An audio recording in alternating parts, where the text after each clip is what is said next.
Good evening, ladies and gentlemen. This is TK, and we're here this evening at 200 Peachtree for Kim Waters. Ladies and gentlemen, I'd like to introduce you to Kim Waters. Welcome, sir. We're so happy you're here with us tonight. It's always a pleasure to be in Atlanta, one of my favorite cities. Tell us about what other projects you're working on right now. It's going to consist of a lot of hits from an older, great jazz sax player named James Moody.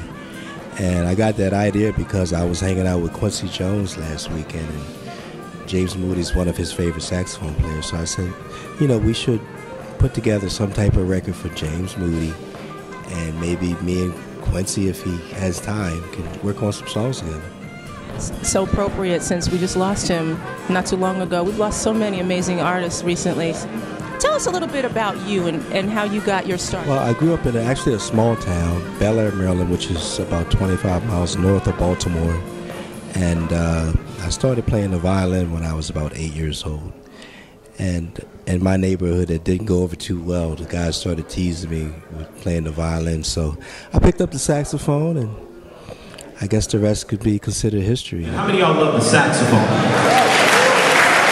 When we talk about the saxophone, this man is one of the premier cats, and it gives me the greatest pleasure to bring him to the stage. So with no further ado, Atlanta, put your hands together, give him a warm welcome, the legendary Kim Waters Show.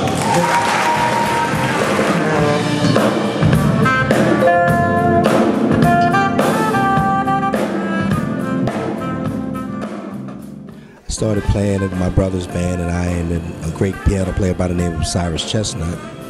And we had a top 40 jazz disco band, whatever they needed. We did that, and that's how we got our start. And then we started doing casinos in New York City and opening up for Ray Charles and Grover Washington and people like that. And then I moved to New York City when I was about 19 or 20, and that's how I got my first record deal. So your family, you have musicians within your family. Who else plays?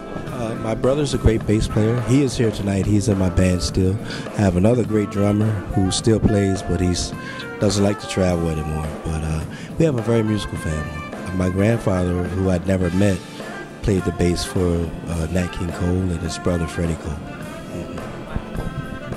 So who are your influences? Just in my last week of hanging with Quincy Jones, he said the key to success is knowing all types of music. So I listen to everything. Of course, with my saxophone, it was like Eddie Lockjaw Harris, and, Dexter Gordon, Cannonball Adderley, John Coltrane, Charlie Parker, Sonny Stitt, Stanley Turrentine, and Dizzy Gillespie, George Benson. A lot of those guys I had a chance to play for, so it's a blessing to be able to do that. And of course, the new scene, there's great musicians out here today that are doing very well, and even the rap and hip-hop, because that is our future. You got to pay attention to what's selling records, and that's what keeps us in business. So we have to do as much as we can to stay on top of everything.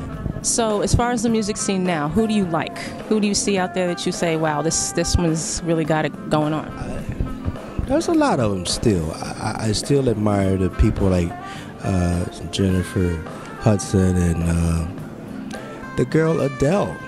You know, I'm so happy to see these type of people winning Grammy Awards, you know, because of their singing and not because of their dancing and their look. You know, that warms my heart, because I think we need a lot more of that in today's, because we need more realism. We have to bring the real music back, and us as a political society, we created this vision of what music is, and that's not really what it's all about. So we need to tell our kids to get back into the realism. So, what do you think of someone like Esperanza Spalding? Love her.